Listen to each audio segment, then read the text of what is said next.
Sunod-sunod na nga ang pagkatalo ng Magnolia Hotshots ngayong Governor's Cup at nasabi ni Coach L.A. Tenorio na hindi na nga daw nila pwedeng asahan palagi ang import nila at mas willing pa daw siyang mag-all-Filipino lineup ngayong conference.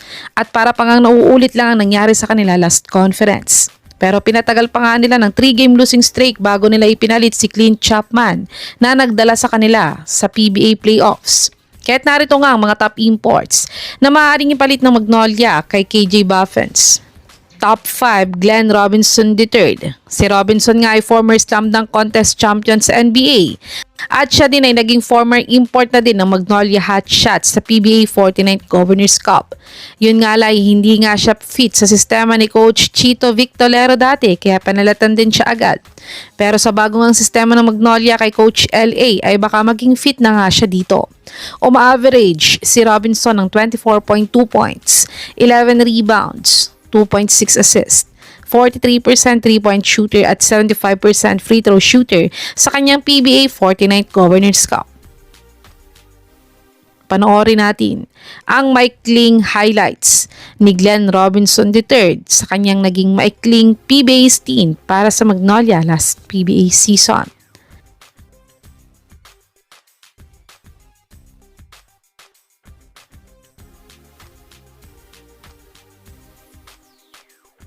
Top 4, Cameron Clark. Si Cameron nga ilang beses na ding nag-import sa PBA at nag-import na din siya sa sister team ng Magnolia na San Miguel Beermen. At ang last team nga niyang pinaglaruan bilang import sa PBA ay sa PBA guest team ng PBA last PBA season na Hong Kong Eastern. At sa lahat ng pag-i-import ni Clark sa PBA ay consistent scorer nga siya dahil 20 to 30 points per game nga ang averages niya. Kaya't kung nais nga ng Magnolia ng scoring combo forward ay si Clark nga ang gawin nilang replacement import. Uma-average si Clark ng 21 points, 4.8 rebounds, 2.4 assists, 1.4 steals, 40% 3-point shooter at 87% free throw shooter sa kanyang 2025-2026 East Asia Super League season. Panoorin natin ang kaunting game highlights sa basketball career ni Clark kung gaano siya kagaling na import.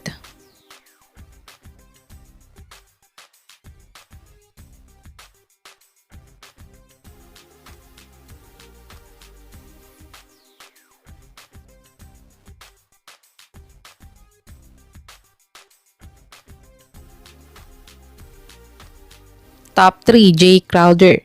Si Crowder nga isang combo forward na player sa NBA. Kahit 6'6" nga lang ang height niya, ay kaya niyang maging undersized big man sa NBA dati. Dahil may shooting nga siya bilang isang forward at defensive specialist din siya. At sakto nga at naglalaro na din siya sa overseas ngayon bilang import dahil wala na ding NBA teams ang kumukuha sa kanya ngayon. At kung gusto nga na Magnolia ng veteran NBA player ay si Crowder ang kunin nilang replacement import.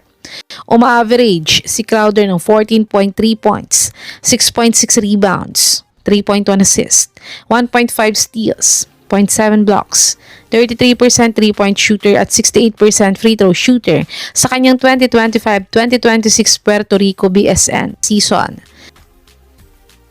Panoorin natin ang kaunting game highlights ng basketball career ni Crowder kung gaano siya kagaling na player.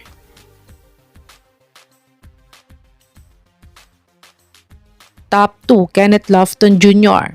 Si Kenneth nga isang undersized big man sa NBA. Kaya't kahit magaling at masipag na player itong si Lofton Jr. ay maaga nga siyang natanggal sa NBA. Dahil undersized na nga siya sa height at overweight pa siya sa bigat niya. Pero nang maglaro nga siya sa China Basketball Association ay bigla ngang gumanda ang pangangatawan niya. Kaya't kung nais nga na Magnolia ng undersized big man na pasok sa height limit ngayong conference ay si Lofton nga ang ipalit nila kay Buffen. Nag-average si Lofton Jr. ng 13.5 points, 6.3 rebounds, 3.6 assists, 1 steal, 0.4 blocks, 32% 3-point shooter at 66% free throw shooter sa kanyang 2025-2026 China CBA season. Panoorin natin ang maikling game highlights ni Lofton Jr. kung gaano nga ba siya kagaling na import.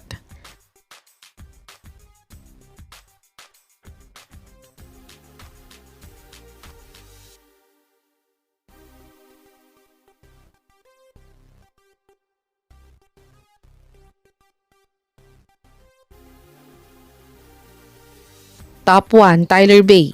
Si Bay nga ay 6'7" ang height niya, pero pag walang shoes nga ay baka nasa 6'6" din ito. At siya din ay former import ng Magnolia Hotshots last PBA 48 Commissioner's Cup. At siya nga ay isang all-around import para sa Magnolia Hotshots. Kaya dahil dito ay nadala nga niya ang Magnolia Hotshots sa PBA Finals sa conference na to. Ngunit tinalo nga lang sila ng powerhouse team na San Miguel Beermen. At last conference nga ay isa siya sa mga gustong gawing import ni Coach LA sa Magnolia. Pero hindi lang siya available kaya hindi nila siya naibalik sa Magnolia. Pero ayon nga sa source na to ay balak nga daw ulit nilang kontakin si Bay para gawin nilang replacement import para kay KJ Buffen. Si Bay ay nag-average ng 21.7 points, 10.1 rebounds, 2 assists, 2 steals, 0.7 blocks, 21% 3-point shooter, 74% free throw shooter sa kanyang 2025-2026 Lebanon DLBL season. Panoorin natin ang mga best game highlights ni Bay sa Magnolia dati, kung gaano nga ba siya kagaling na import dati sa PBA.